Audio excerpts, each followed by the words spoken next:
बिस्मिल्लाहिर्रहमानिर्रहीम। इस वीडियो के अंदर हम चैप्टर 8 के न्यूमेरिकल प्रॉब्लम्स जो है एक्सरसाइज के उसको डिस्कस करेंगे। तो पहला क्वेश्चन करते हैं। इस क्वेश्चन के अंदर कहा गया an object is connected to one end of a horizontal spring. ये हॉरिजेंटल स्प्रिंग का केस है क्योंकि स्प्रिंग दो होते हैं, एक हॉरिजेंटल होता है, एक वर्टिकल होता है।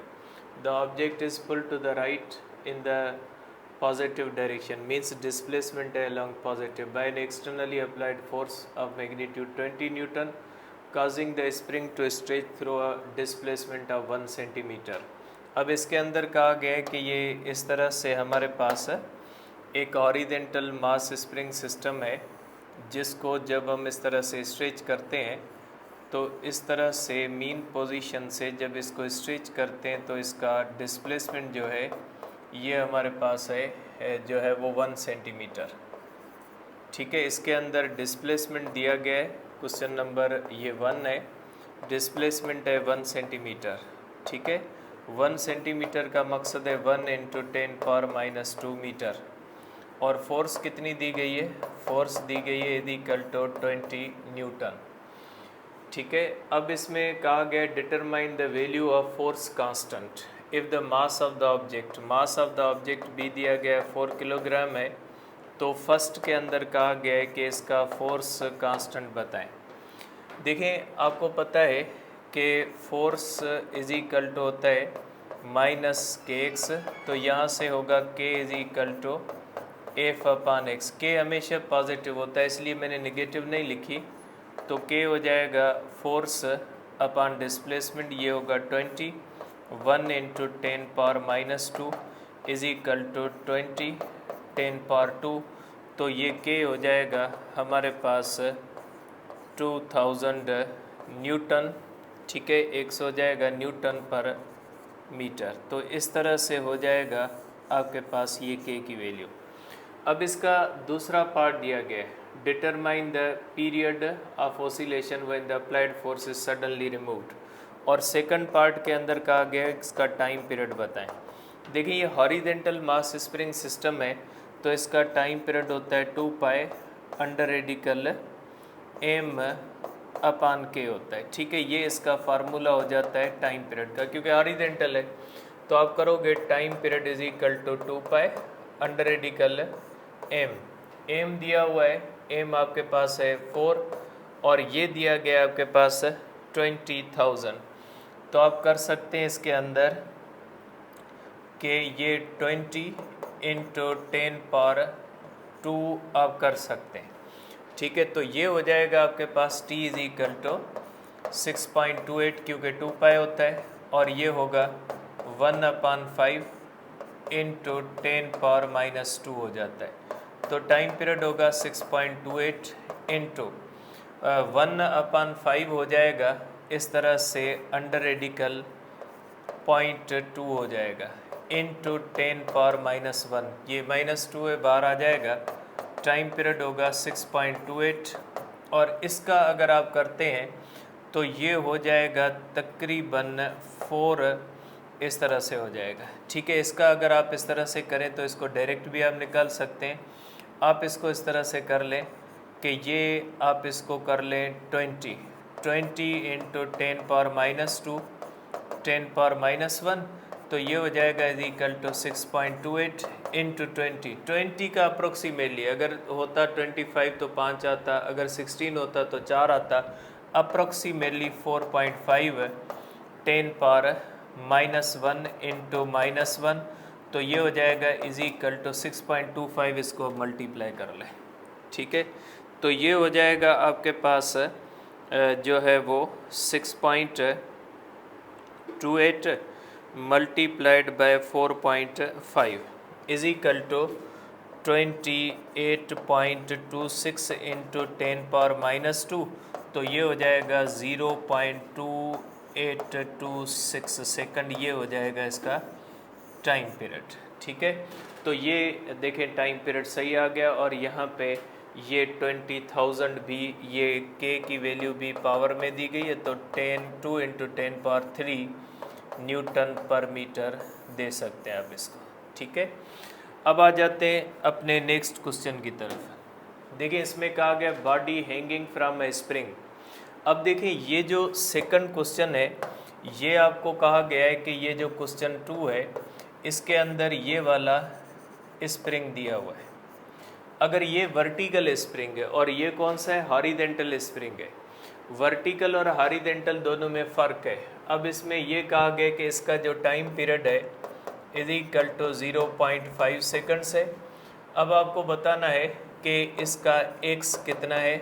जब इसको इस तरह स्ट्रेच किया रिमूव किया जाता है तो इसका टाइम पीरियड होता है t is equal to 2 pi under radical x upon g. क्योंकि आपको पता है कि जब कोई भी बॉडी वर्टिकल मोशन में होती है तो ग्रेविटी उस पर असरअंदाज होती है। Squaring both sides t square is equal to 4 pi square x upon जी।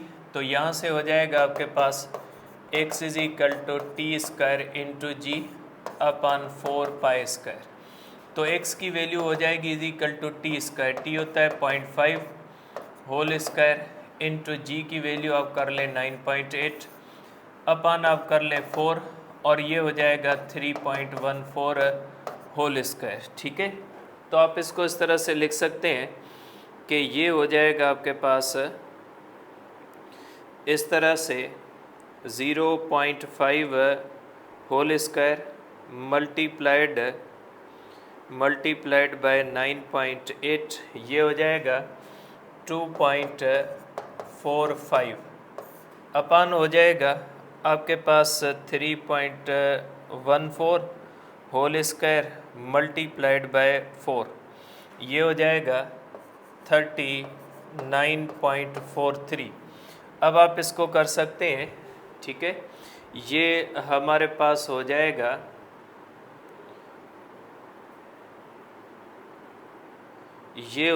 हमारे पास 2.45 डिवाइडेड बाय 39.43 ये हो जाएगा आपके पास 0.0621 मीटर आ जाएगा। तो ये हो जाएगा, ये मीटर में आंसर आएगा क्योंकि ऐसा सिस्टम है।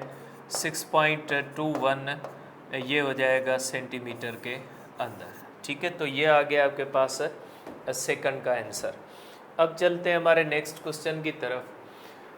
इसमें कहा गया a pipe has a length of 2.46 metre. अब ये पाइप है, देखें हमने स्टेशनरी वेव्स पढ़ी है स्ट्रेच्ड स्ट्रिंग के अंदर।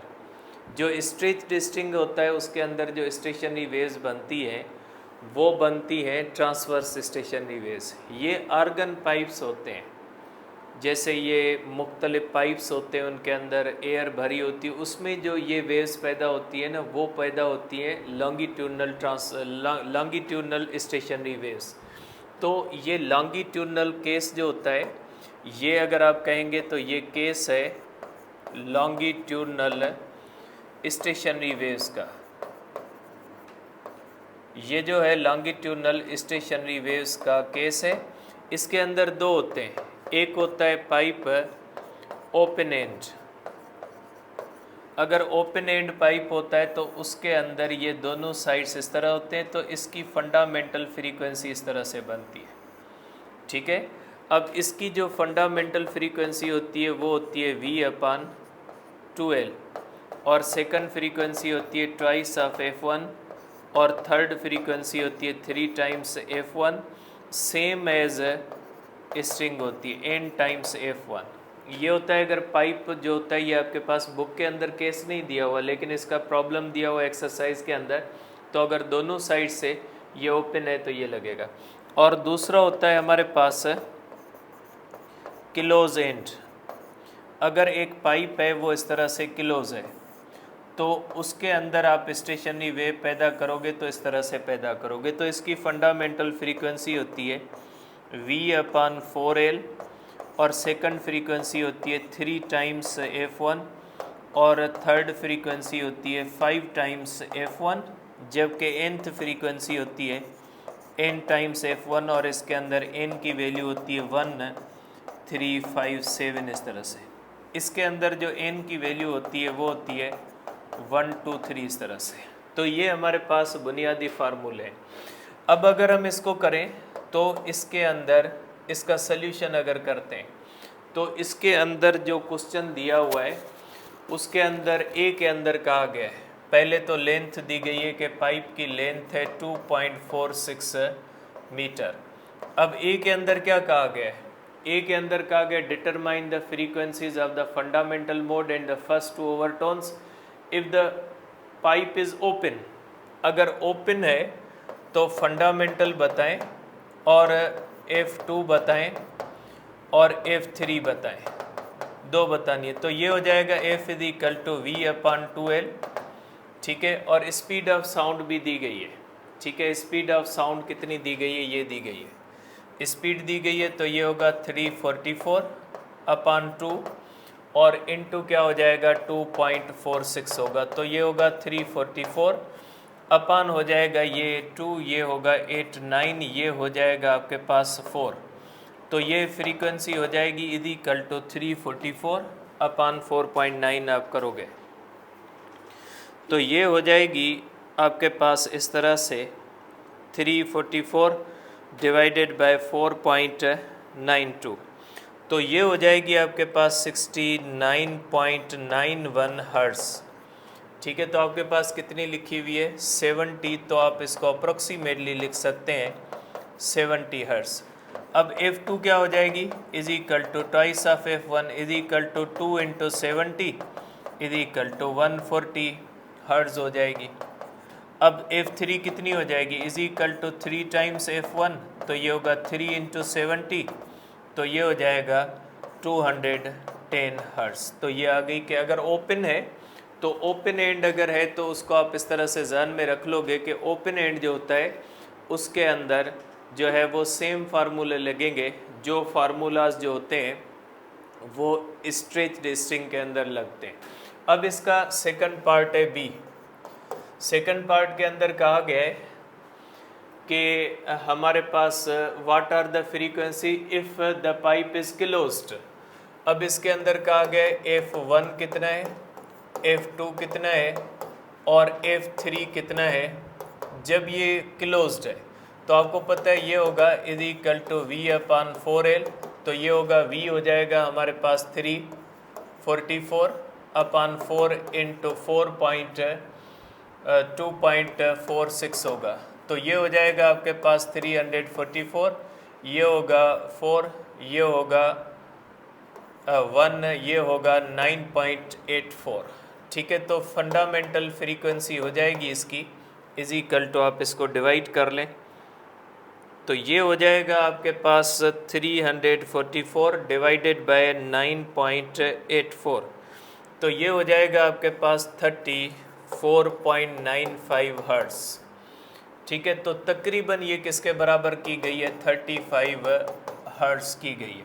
अब देखें ये क्लोज्ड है, अगर ये क्लोज्ड है तो ये फार्मूले लगेंगे।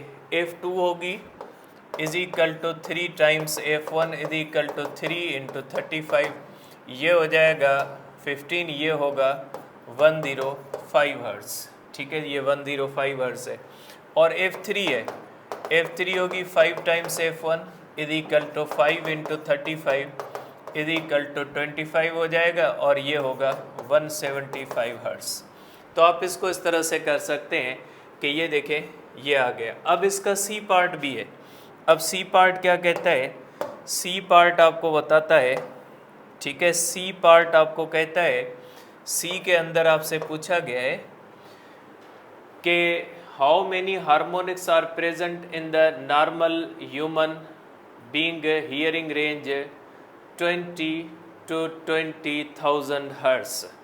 इसके अंदर कहा गया है कि जो नॉर्मल इंसान होता है उसके अंदर, उसके साउंड के अंदर कितनी हार्मोनिक्स मौजूद होती हैं।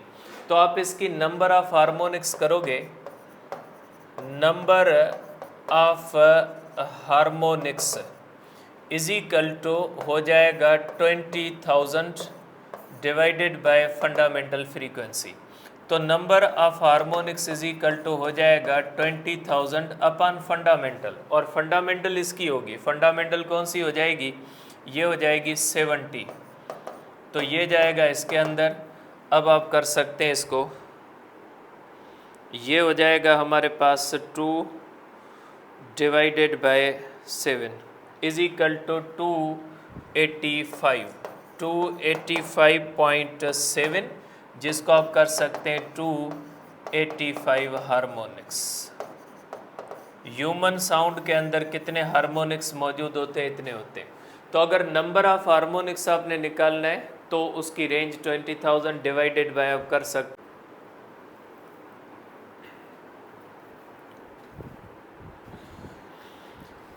अब करते हैं क्वेश्चन नंबर 4। देखिए क्वेश्चन नंबर 4 के अंदर क्या कहा गया है। Standing wave is established in 120 centimetre long string fixed at both ends. The string vibrates in 4 segments when driven at 120। Mean से 4 दी गई है, इसके अंदर दी गई है फोर्थ फ्रीक्वेंसी। फोर्थ फ्रीक्वेंसी कौन सी है? 120 हर्ट्ज़। अब इसके अंदर पूछा गया है कि लेंथ जो है वो इसकी है 120 सेंटीमीटर। ये स्ट्रिंग है तो मीन्स इसके अंदर stationery waves, transverse stationery waves बनती है और 4 लूप्स के अंदर वाइब्रेट करता है, तो इस तरह से स्टेशनरी वेव बनती है। अब इसके अंदर जो पहला पूछा गया है कि इसमें वेव लेंथ कौन सी, मीन्स लेमडा 4 पूछी गई है। आपको पता है कि nth फ्रीक्वेंसी होती है n टाइम्स f1, तो nth फ्रीक्वेंसी हो जाती है v upon lambda n is equal to n times means frequency v upon 2l होता है। v जाएगा v में, तो इस तरह से आप कर सकते हैं कि ये हमारे पास होगा 1 upon lambda 4 is equal to 4 times upon 2l।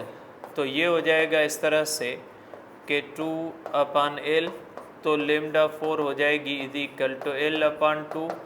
तो ये हो जाएगी हमारे पास इस तरह से, तो ये हो जाएगा हमारे पास 120 upon 2 is equal to 60 centimetre, तो लेमडा 4 हो जाएगा 0.6 मीटर। ये आ जाएगी इसकी लेमडा 4। अब इसके अंदर सेकंड कहा गया what is the fundamental frequency. अब इसके अंदर f1 का पूछा है। आपको पता है f4 हो जाएगा 4 टाइम्स f1, तो f1 हो जाएगा f4 upon f1 is equal to 120 upon 4, तो ये हो जाएगा 30, तो f1 हो जाएगी 30 हर्ट्ज़। इस तरह से आप इसके अंदर कर सकते हैं। अब इसके बाद है क्वेश्चन नंबर 5। क्वेश्चन नंबर 5 के अंदर क्या कहा गया? Calculate the speed of sound in air at atmospheric pressure, और इसके अंदर सब वैल्यूज़ दी गई है। तो आपको पता है कि v होता है is equal to gamma p upon rho. अब सब वैल्यूज़ दी गई है 1.4 इंटू प्रेशर है 1.01 पावर 5 अपॉन डेंसिटी है 1.2, तो ये हो जाएगा 343 मीटर पर सेकंड। इस तरह से आ जाएगा। अब चलते हैं नेक्स्ट क्वेश्चन की तरफ।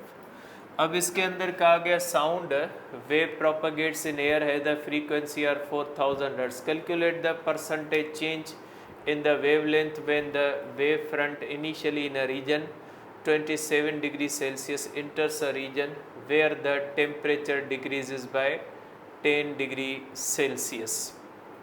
अब इसके अंदर कहा गया है कि एक वेव है वो एक ऐसी रीजन के अंदर जा रही है। सपोज़ करें ये एक वेव है, ये एक ऐसी रीजन के अंदर जा रही है जिसके अंदर इसका टेम्परेचर है 27 डिग्री सेल्सियस, मीन्स ये हो जाएगा 300 केल्विन। ठीक है। अब ये वेव यहाँ से जा रही है, एक और रीजन के अंदर जाती है जहाँ पे टेम्परेचर T2 है, ये 300 है, तो ये हो जाएगा डिक्रीजेस टू। ठीक है, where the air temperature decreases to 10 degree Celsius means, तो वहाँ पे जो टेम्परेचर होता है 10 डिग्री सेल्सियस होता है। 10 डिग्री सेल्सियस होगा 273 प्लस 10, तो ये हो जाएगा 283 केल्विन। अब देखिए एक रीजन ऐसी है जहाँ पे 27 से ये एक और रीजन में जाता है जिसका टेम्परेचर इतना। आपको पता है कि फ्रीक्वेंसी सेम रहती है, F1 is equal to F2, ये चली जाती है फ्रीक्वेंसी। अब इसके अंदर आपने चेंज इन वेवलेंथ फाइंड करनी है कि डेल्टा लेमडा कितनी है।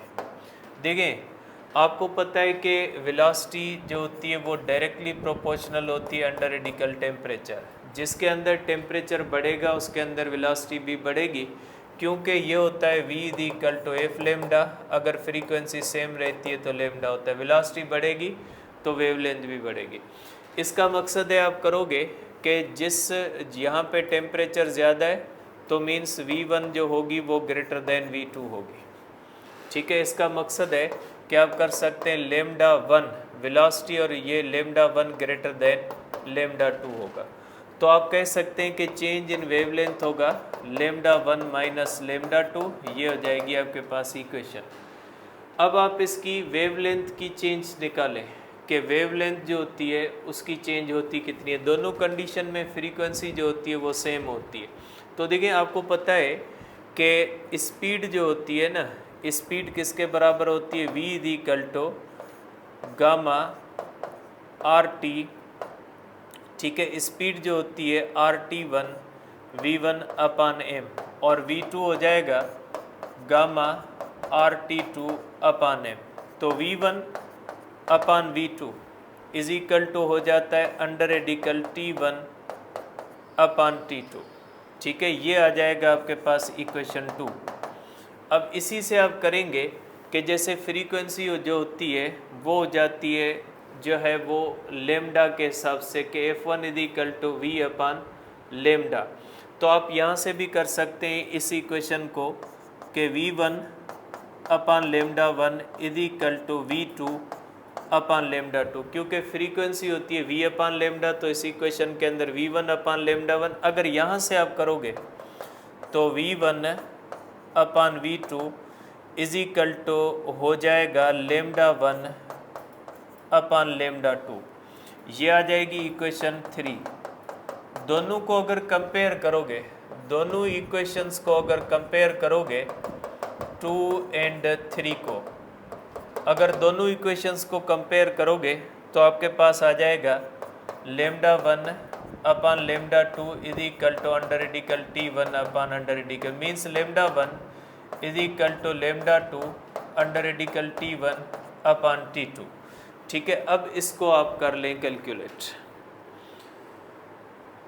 ये हो जाएगा आपके पास अंडर रेडिकल लेमडा 2 है, ये हो जाएगा T1 300 अपान 283। तो लेमडा 1 हो जाएगा लेमडा 2 इंटू ये होगा 300 डिवाइडेड बाय 283। ठीक है, अब इसका आप निकाल लें अंडर रेडिकल, तो ये हो जाएगा आपके पास 1.02। ठीक है, 029। तो means lambda 1 is equal to 1.029 lambda 2। ठीक है, तो ये आपके पास आ गई लेमडा जो है वो 1 की वैल्यू। अब आप यहाँ पे रखें चेंज इन लेमडा के फार्मूले के अंदर कि चेंज इन लेमडा जो होती है वो कितनी आ जाती है। तो आप यहाँ से करोगे कि फॉर एग्ज़ाम्पल जो है वो यहाँ पे आप लिखें कि delta lambda is equal to lambda 1। Lambda 1 हो जाएगा 1.029, लेमडा 2 माइनस हो जाएगा लेमडा, क्योंकि ये लेमडा 1 माइनस लेमडा 2 है तो ये हो जाएगा is equal to 0.29 of the lambda 2 हो जाएगा। ठीक है, तो ये जो होगा अगर आप करोगे तो ये आपके पास आ जाएगा, सॉरी 0.0 है, ये हो जाएगा 0.029 लेमडा 2। अगर इसको परसेंटेज में निकालोगे तो ये हो जाएगा 2.9%, ये आ जाएगी चेंज इन वेवलेंथ का फार्मूला। ठीक है, तो ये 2.87 है, मीन्स 2.9 है। अब इसके अंदर कहा गया है कि the frequency of the second harmonic of an open pipe at both ends is equal to the frequency of the second harmonic of closed pipe. ठीक है, अब इसके अंदर क्या कहा गया है कि सेकंड फ्रीक्वेंसी है, second frequency of the open pipe is equal to second frequency of the closed pipe. Open pipe की जो सेकंड फ्रीक्वेंसी होती है ना वो होती है ट्वाइस ऑफ F1 और इसकी होती है थ्राइस ऑफ F1। तो यहाँ से आप करोगे इज इक्वल टू 2, ये हो जाती है V/2L open is equal to हो जाएगा 3 इंटू V/4L किलोस, क्योंकि किलोस की फंडामेंटल फ्रीक्वेंसी का फार्मूला अलग होता है और उसकी फ्रीक्वेंसी का फार्मूला अलग होता है। ठीक है, तो ये हो जाएगा आपके पास, ये इस तरह से आप इसको कर सकते हैं कि ये F2 होगी ट्वाइस ऑफ ओपन और ये 3 times F1 of the C हो जाएगा, तो ये हो जाएगा। अब अगर आप करोगे तो स्पीड के अंदर कैंसिल, क्योंकि साउंड की स्पीड सेम होती है, तो यहाँ पे हो जाएगा आपके पास किसके दरमियान रेशियो बताना है, find the ratio of the length of the किलोस्ट।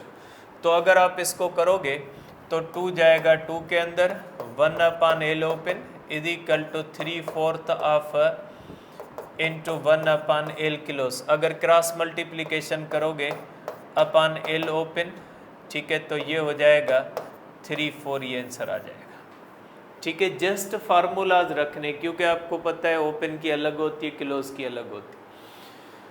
अब इसके अंदर if the fundamental frequency of the open pipe is 256 hertz, what is the length of the pipe. अब इसके बी के अंदर कहा गया है, क्या कहा गया है, if the fundamental frequency of the open pipe means fundamental frequency of the open pipe है 256 हर्ट्ज, तो आपको बताना है what is the length of the pipe. तो लेंथ होगी F1 is equal to V/2L, तो यहाँ से हो जाएगा L ओपन है, तो ये हो जाएगा V/2F1, तो ये हो जाएगा L ओपन V। स्पीड दी गई है यहाँ पे 340 है, 340/2 इंटू आप करोगे जो है वो 256 करोगे तो आंसर आ जाएगा 0.664। और इसी तरह से अगर आप करोगे L किलोस तो 340/4 हो जाएगा, क्योंकि आपको पता है कि अगर 1 किलोस करोगे तो ये हो जाएगा इस तरह से F1 ऑफ द किलोस, ये ओपन है, F1 ऑफ द किलोस V/4L हो जाएगा किलोस का, तो L किलोस हो जाएगा is equal to 1 of the ये हो जाएगा बेटा आपके पास L किलोस हो जाएगा V/4 times F1 of the किलोस, तो F1 ऑफ द किलोस हो जाएगा आपके पास, अगर वैल्यू रखोगे 340 रखोगे अपॉन 4, ये जो होगा आप इसको इस तरह से कर सकते हैं, ये लेंथ ऑफ द किलोस कर सकते हैं कि length of the closed is equal to 340/4 into 256 करोगे तो ये हो जाएगा 0.498 मीटर हो जाएगा। इस तरह से इसका आंसर आ जाएगा। दोनों की यहाँ पे आंसर के अंदर दी गई है, तो दोनों की आप इस तरह से निकाल सकते हैं। ठीक है, अब करते हैं हम क्वेश्चन नेक्स्ट। अब इसके अंदर कहा गया 250 hertz tuning fork produces 4 beats per second when sounded with a fork of unknown frequency, what are the 2 possible values. देखिए अब इसके अंदर बीट फ्रीक्वेंसी का क्वेश्चन दिया हुआ है। देखिए बीट फ्रीक्वेंसी होती है F1 माइनस F2, ठीक है, तो ये आपके पास कहा गया है कि एक हमारे पास अगर आप कर लें तो एक प्लस भी होगा और एक माइनस होगा, इज इक्वल टू F1 जो है वो इस तरह से आप कर सकते हैं। देखिए अगर आपके पास 4 बीट्स बनती हैं, अगर आपके पास 4 बीट्स बनती है इसके साथ, तो एक फ्रीक्वेंसी बीट जो होगी वो होगी 256 प्लस 4, मीन्स बीट फ्रीक्वेंसी 4 है, मीन्स दोनों के दरमियान डिफरेंस 4 है, तो ये हो जाएगा 260। और दूसरी बीट फ्रीक्वेंसी होगी 256 माइनस 4, तो ये जो होगा F2 करेंगे हम, F2 जो होगी ये 256 माइनस 4 होगी इज इक्वल टू 252 होगी। तो जो सेकंड फ्रीक्वेंसी है उसकी 2 पॉसिबिलिटीज़ हो सकती, क्योंकि 256 के साथ 4 बीट्स 260 भी बनाएगा और 252 भी बनाएगा,